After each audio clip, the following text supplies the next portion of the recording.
भगवते वासुदेवाय। बोल सद्गुरु महाराज की जय। बोल शंकर भगवान की जय। परम पूजनीय महात्मा ज्ञानगिरि महाराज की जय। बोल सियापति रामचंद्र महाराज की जय। पवन सुत हनुमान की जय। बोल गीता माता की जय। बोल गंगा जमुना सरस्वती माता की जय। बोल राधा कृष्ण भगवान की जय। सच्चियां जोता वाली माता तुम्हारी सदा ही जय। गुरु रूप शासक जी, हम सब बहुत ही भाग्यशाली हैं जो गुरु के चरणों में बैठ के श्रीमद् भगवत गीता जी का पाठ सुन रहे हैं, उस पर विचार विमर्श करते हैं, मन में कंठस्थ करते हैं, सात्विक बुद्धि होती है। ये गुरु कृपा है आप पर। और ये बहुत ही कलयुग, इतने घोर कलयुग में हम लोग बहुत ही भाग्यशाली हैं जिनको नाम जपने की इजाजत नहीं लोग देते थे। वो आज मैं अभी उधर गया था, आधा पौना घंटा पहले जब मैं आया तो एक छोटा सा बच्चा जय श्री राम ऐसे बोल रहा, जिनके मुख से कभी बच्चे माँ बाप गालियां सुनते तो खुश होते थे, आज वो जय श्री राम बोल रहा है। ये केवल उन्हीं का प्रताप है जिससे आज बच्चा बच्चा उस नाम का गुणगान करता है।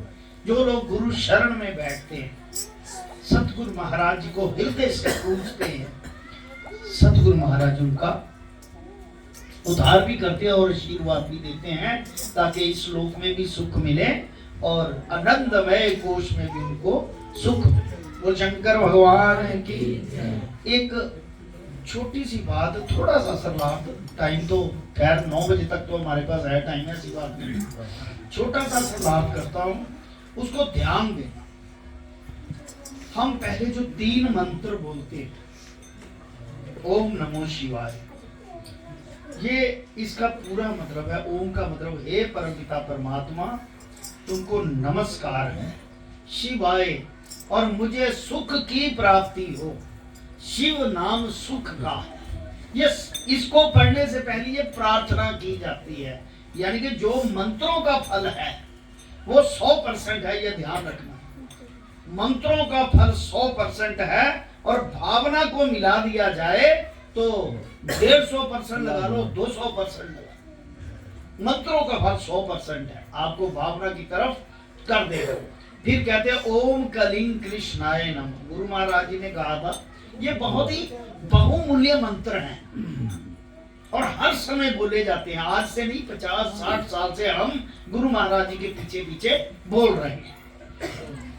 उस मंत्र का है कि कोई आंखें बंद करके कोई बीमार व्यक्ति हो और दवा ना लगती हो तो 21 बार पढ़ के उसका चेहरा देख ही ले सिर्फ। ये गुरु महाराज जी के मुखारबिंद की बात, वो प्रेजेंट है इस वक्त, ऐसी बात नहीं है, तो वो ठीक हो जाता है। ये इतना गागर में सागर मंत्र है।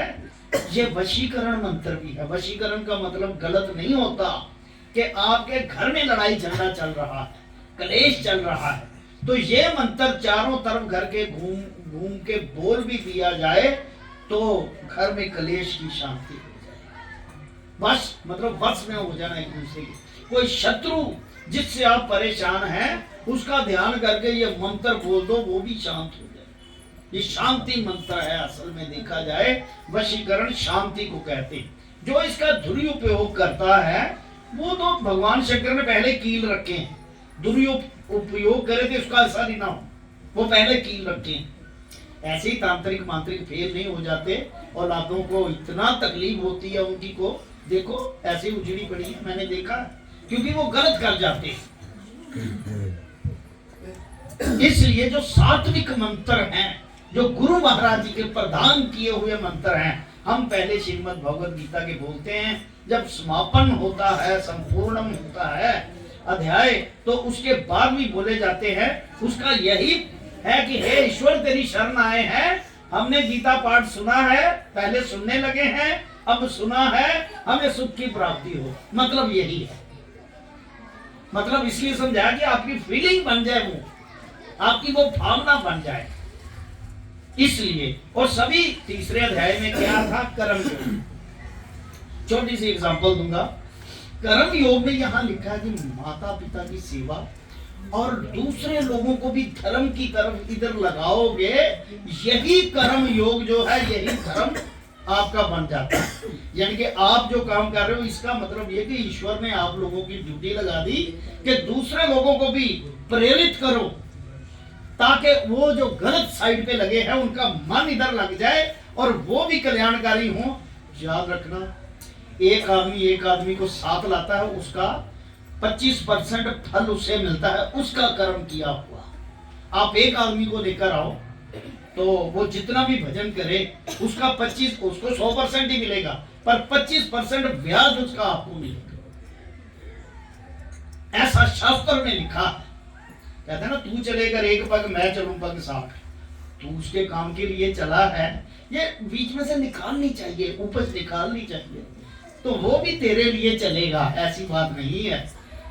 वो अपनी पूरी एनर्जी तेरे अंदर फूंक देगा ताकि तू भी उस काबिल हो जाए। अब देखो, ज्यादा नहीं, हमारे अंदर तो माया का लेप है, ज्यादा नहीं तो इतना, ये जो जितनी संगत बैठी है इसमें से कुछ रूहें ऐसी हैं जो बैठे ही आदमी को पहचान लेते हैं कि किस क्या भाव है इसका, या उसके साथ कोई बाहर खड़ा हो जाए, क्या बात करने लगा, उसी से पता चल जाएगा इसके अंदर ये बात है।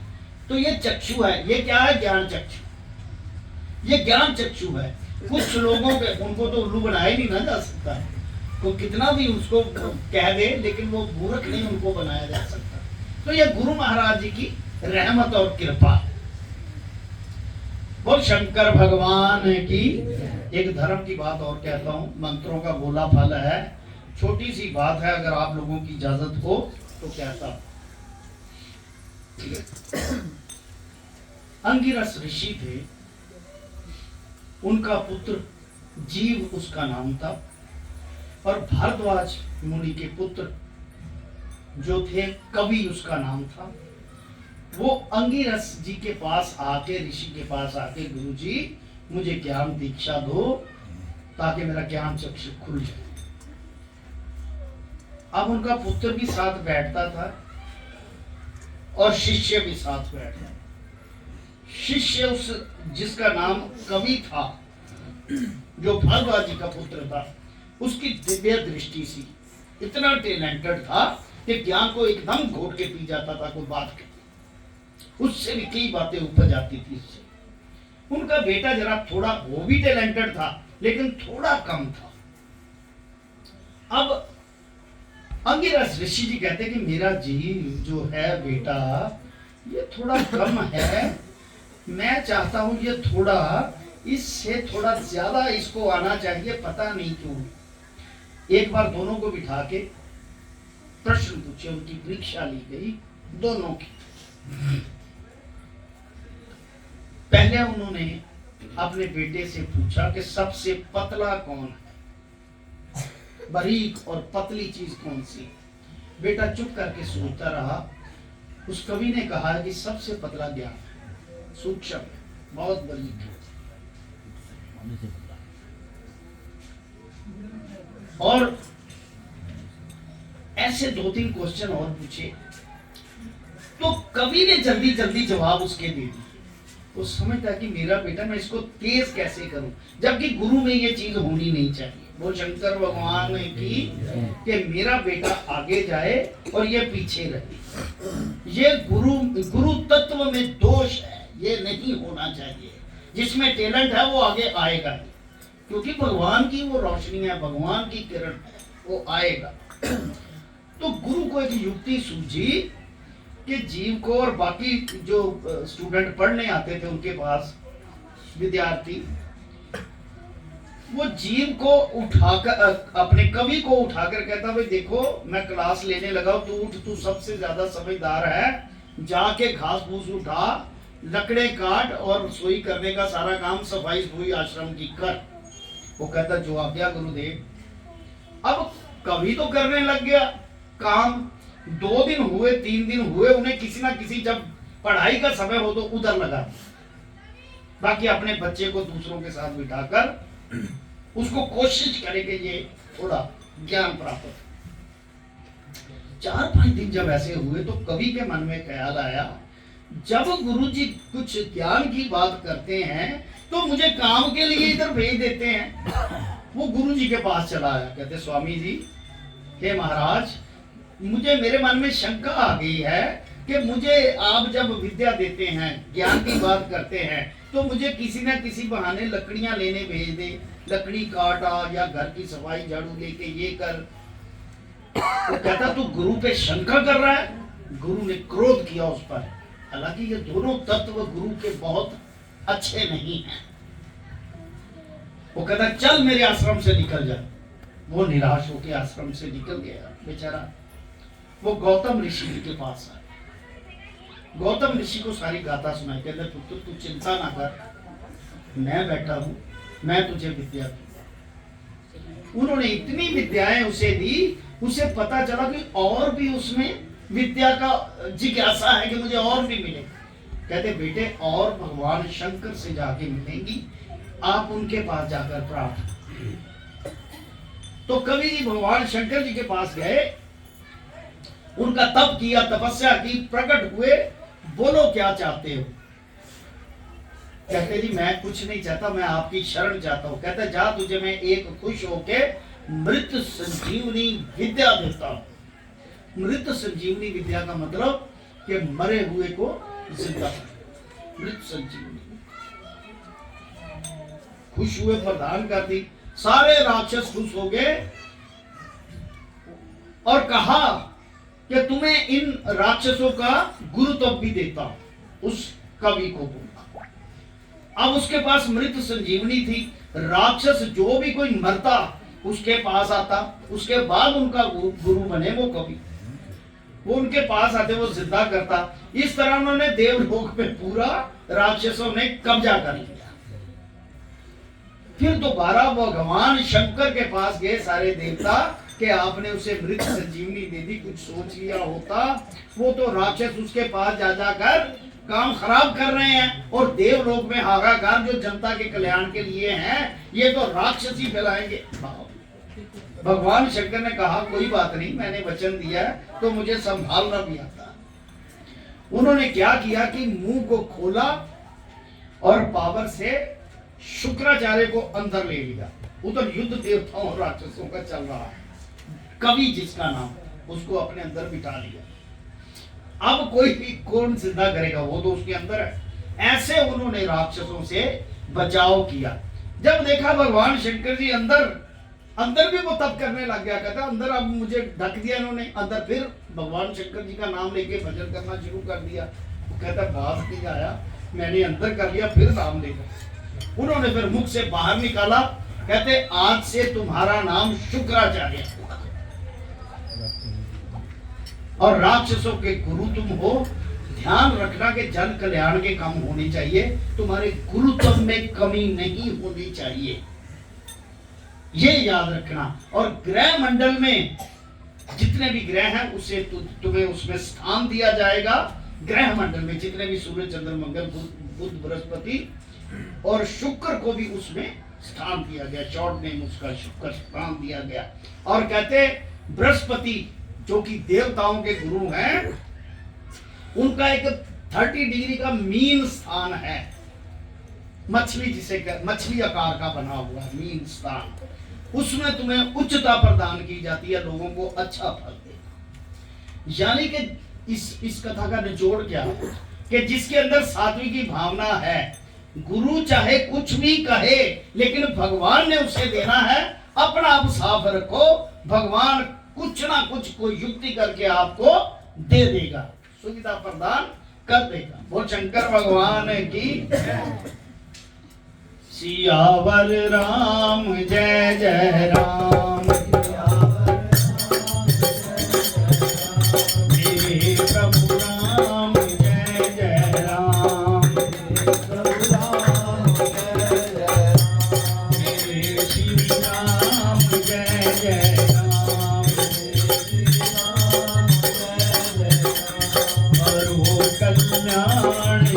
आइए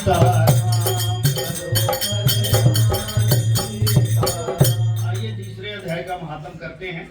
नारायणो वाज हे लक्ष्मी, एक शूटर महामूर्ख अकेला ही एक वन में रहता था। बड़े अनर्थों से कितना ही द्रव्य उसने इकट्ठा किया था। अनर्थ यानी कि बुरे काम करके, इसको भी अच्छी तरह से देखना कि बुरे काम का रिजल्ट क्या है वो देखना। किसी कारण यूं ही वह द्रव्य जाता रहा। द्रव्य के जाने से वह शूद्र बहुत चिंतावान रहता और लोगों से पूछता, कोई ऐसा कर्म बतलाओ जिससे ये पृथ्वी में द्रव्य होवे और मैं निकाल लूं। मुझे फिर वह द्रव्य हाथ आवे। द्रव्य पैसे को, धन दौलत को कहते। किसी को कहे कोई ऐसा अंजन बताओ जिसे नेत्र में पाके पृथ्वी का पदार्थ निकाल दूं। किसी ने कहा मांस मदिरा खाया पिया नहीं। जितना भी सोसाइटी होता था लोग कहते खा ला ना ठीक हो जाए। कई बार ना आदमी बीमार होता है तो कहते साथ में वो बेचारा वैष्णो बंदा भजन करने वाला ਉਹਨੂੰ ਕਹਿੰਦਾ ਖਰੌੜੇ ਦੀ ਤਰੀ ਇੱਕ ਵਾਰੀ ਦੇਖ ਤੋ ਕਿੰਨਾ ਠੀਕ ਹੁੰਦਾ।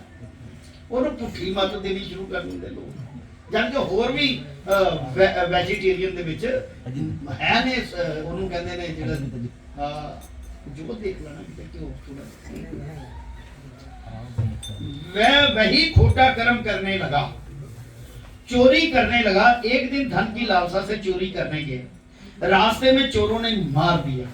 तो बुरी कर्म का तो इस मृत्यु से मारकर वो प्रेत की जून पाई। जब बुरी कर्म करोगे तो अवगत मौत होगी तो प्रेत बनोगे, ये ध्यान रखना।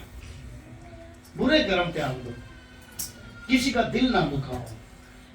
वह एक वट के वृक्ष पर रहा करता बड़ा दुखी हुआ। हाय हाय करता, रुदन करता और विकल्प करता, विलाप करता, ऐसे हाहाकार करता रहता कि कोई ऐसा भी होवे मेरे कुल में जो इस अदम देह से छुड़ावे। कोई ऐसा होवे।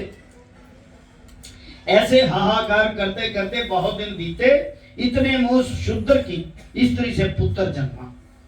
जब उसका पुत्र बड़ा हुआ तो एक दिन अपनी माता को उसने पूछा, मेरा पिता क्या व्यापार करता था और देहांत किस प्रकार हुआ। तब उसकी माता ने कहा, ये बेटा तेरे पिता के पास बहुत पैसा था, यूं ही जाता रहा। वह धन के चले जाने से बहुत चिंतावान रहता। एक दिन वन को गया कि किसी का धन चुरा लाऊंगा। मार्ग में चोरों ने मार डाला। तो उसने कहा, हे माता उसकी गति कराई। माता ने कहा नहीं। फिर पूछा, हे माता उसकी गति करानी चाहिए। उसने कहा, भली भांति भली बात है ये। तब पंडितों से पूछने गया, जाकर प्रार्थना करी, हे स्वामी पिता एक दिशा में जाकर मृत हुआ, एक जगह जाके मर गया, इसका उपाय कृपा करके कहिए जो उसका उद्धार हो जाए। तब पंडितों ने कहा, तू गया जाकर उसकी गति करा, तब तेरे पितरों का उद्धार होगा। तब उसने आज्ञा मानकर माता की आज्ञा लेकर गया को गमन किया। प्रयागराज के दर्शन स्नान करके फिर आगे को चला। रास्ते में एक वृक्ष के नीचे बैठा। वहां से उसको बड़ा भय प्राप्त हुआ। एक दरख्त के थल्ले बैठे, उन डर लगा बहुत। यह वही वृक्ष था जहां उसके पिता प्रेत जून में प्राप्त हुआ था। उसी जगह चोरों ने उसको मारा था। तब उस बालक ने अपना गुरुमंत्र पढ़ा और एक उसका और नियम था कि वह एक अध्याय श्री गीता जी के पाठ का नित्य किया करता था। उस दिन उस वृक्ष के नीचे श्री गीता जी के तीसरे अध्याय का पाठ कर रहा था। उसके पिता ने प्रेत की जून में सुना वो तीसरे अध्याय का पाठ। सुन के उसकी प्रेत देह छूट गई। देवदेव भाई स्वर्ग से विमान आए। वह विमान पर चढ़कर उसके सामने आया, आकर आशीर्वाद दिया। जब पितरों की गति होती है, पिता दादा अति दादा परदादा, तो देव रूप चतुर्भुजी रूप बन जाते, यानी कि उसके निमित्त जो कार्य पुत्र करते हैं और बाद में फिर परिवार को आशीर्वाद देते हैं ताकि परिवार सुख समृद्धि से मेरा परिवार रहे। जब तक उसकी गति नहीं होती, वो देव रूप नहीं होते, प्रेत रूप होते हैं, तो घर में ही परेशान करते हैं। ये किसी न किसी विद्वान के पास जाकर हमारी गति करवा। ऐसा हम वो समझ नहीं बात पाते, हम उस बात को नहीं समझ पाते। इसलिए प्रेत की गति यानी कि अपने बुजुर्गों की गति, पिता की गति, दादा पितामह पर पितामह अति पर पितामह, जितना तक आपको याद है उनकी गति करवा देनी चाहिए। उसी जगह चोरों ने उसको मारा था। तब हाँ, उस बालक ने अपना गुरु मंत्र पढ़ा और एक और से नियम था कि वह एक अध्याय गीता जी का पढ़ता था और उस दिन उसने वहां पर तीसरा अध्याय किया। उसके पिता ने प्रेत की जून में सुन के प्रेत से देवदेही छूटी, देवदेही पाई, स्वर्ग से विमान आए। वह विमान पर चढ़कर उसके सामने आया और आकर शीघ्रवा दिया, कहा, हे पुत्र, मैं तेरा पिता हूँ जो मरकर प्रेत हुआ था। इस तेरे पाठ श्रवण करने से मेरी देवदेही हुई और मेरा उद्धार हुआ। तेरी कृपा से स्वर्ग जाता हूं। अब तू गया जी जाए तो अपनी खुशी से जा, मेरा उद्धार आपने कर दिया। यानी कि गया भी जो ना जाने की क्षमता रखता हो, जैसे गया में हो जाता है, वो श्रीमद् भगवद गीता जी का ही पाठ कर लिया करे तो पितरों के मित्र देकर तो उनका भी उद्धार हो जाता है। वहां जाके भी तुमने मेरा उद्धार ही करना है। जो तैने यहाँ पाठ मुझको सुनाया है, इसी से तेरा कल्याण, मेरा कल्याण हुआ है। इतना सुनकर पुत्र ने कहा, हे पिताजी, कुछ और आज्ञा करो, मैं जो आपकी सेवा करूं। तब उस देवदेही ने कहा, पुत्र देख, मेरी 7 पीढ़ियों तक के पितर नरक में पड़े। अब किसी की गति नहीं हुई थी, नरक में पड़े हैं, बड़े दुख, कुछ कर्मों के हिसाब से और कुछ उसका कर्मों के हिसाब से गति भी नहीं होती। क्योंकि आगे पुत्र भी कहते चलो चौथा ही कर दो, छो परे साढ़े को लेना टाइम है। कई बार ऐसा भी होता कि पुराने कर्म ही इन्ने माड़े अगे आ जाते हैं, उदा काम ही नहीं होता, वो अधोगति रहते। बड़े दुखी हैं वो मेरे 7 पीढ़ियों तक के पितर। अब तू श्रीमद् गीता जी के तीसरे अध्याय का पाठ करके उनको भी फल दे दे, वह इस दुख से मुक्ति पावे। वह तेरे बड़े हैं, नरक से निकलकर स्वर्ग में पहुंचेंगे। इतना वचन कहकर वह देवदेही पाकर स्वर्ग को गया। तब उस बालक ने भी वहां ही तीसरे अध्याय का पाठ किया, सब पितरों को पुण्य देकर वैकुंठगामी किया। तब राजा धर्मराज के पास यमदूतों ने जाकर कहा, हे राजा जी, नरक में तो बहुत से लोग नहीं हैं, वहां तो उजाड़ पड़ी है। जो कई जन्मों के पाप कर्मी थे, तिनको विमानों पर बैठकर ठाकुर जी के पार्षद ले गए हैं। इतना सुनते ही धर्मराज उठकर श्री नारायण जी के पास गए, जहां पताल में शेषनाग की शैया पर श्री नारायण जी सोए हुए और लक्ष्मी जी उनके चरण झसके। वहां जा धर्मराज ने दंडवत कर और हाथ जोड़कर कहा, त्रिलोकीनाथ श्री महाराज, जो जीव जन्म जन्मांतर के पापी थे, उनको अपने पार्षद विमानों पर चढ़ाकर वैकुंठ को ले गए, तब नरकों के भोगने का दंड किसको देवें हम, और किस प्रकार दंड दिया करें। तब श्री नारायण जी ने बहुत प्रसन्न होकर कहा, हे धर्मराज, तू दुखी मत हो, तू अपने मन में कुछ बुरा ना मान। मैं तुझे एक वृतांत कहता हूं, सुन। ये जीव पापी थे, इनका कोई पिछला धर्म उदय हुआ। आप लोगों का भी धर्म उदय हुआ पिछला कोई, तभी आप इधर बैठे। कहते कोई पिछला धर्म हुआ उदय।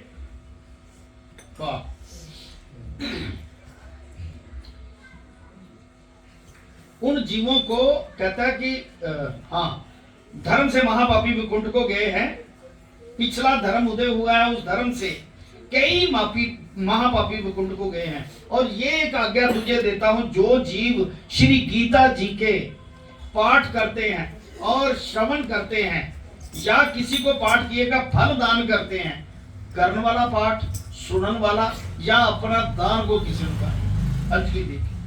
दान कैसे करते हैं वो ब्राह्मण जानते हैं उसका कर्म। उन जीवों को तू कभी नरक ना देना, तुझको मेरी आज्ञा है। ये बात सत्य कर निश्चय से सुन, याद रख। इतना सुनकर धर्मराज अपनी पुरी को बुधारे आकर अपने दूतों को बुलाकर कहा, हे यमदूतों, जो प्राणी श्री गीता जी का पाठ श्रवण करे या पाठ किए का फल पुण्य किसको दवे, किस प्राणी को तुम कभी नरक में मत। धर्मराज ने भी अपने दूतों को बोल दिया, जितने थे यमराज वगैरह, उन सबको बोल दिया कि उनको तू नरक में मत डालना, उनका ध्यान न करना, उनको भगवान जी के पार्षद लेने जाएंगे। गीता जी के पाठ अथवा श्रवण किए से पापी जीव भी वैकुंठ को प्राप्त होंगे। इस अध्याय में लिखा है कि कोई पापी जीव भी हो, कोई पिछले जन्म का कर्म उदय हुआ हो, तो मन में जागृति, वो जो आपकी आत्मा वाली ऊर्जा है वो जागृत होती है, उससे मन में फुरना फुरता है, तो वो उसको पुण्य मिलता है, वो जो काम करता है। श्री गीता, जो जीव श्री गीता जी का पाठ करे, श्रवण करे, इसका फल कहां तक कहें, कहने में नहीं आ सकता। तब श्री नारायण जी ने कहा, हे लक्ष्मी, ये तीसरे अध्याय का फल मैंने तेरे को कहा है, जो तूने सुना। श्री पद्म पुराणे सतीश्वर समाधि उत्तराखंड गीता मातम नाम तृतीयो अध्याय। ओम नमो शिवाय, हरि ओम।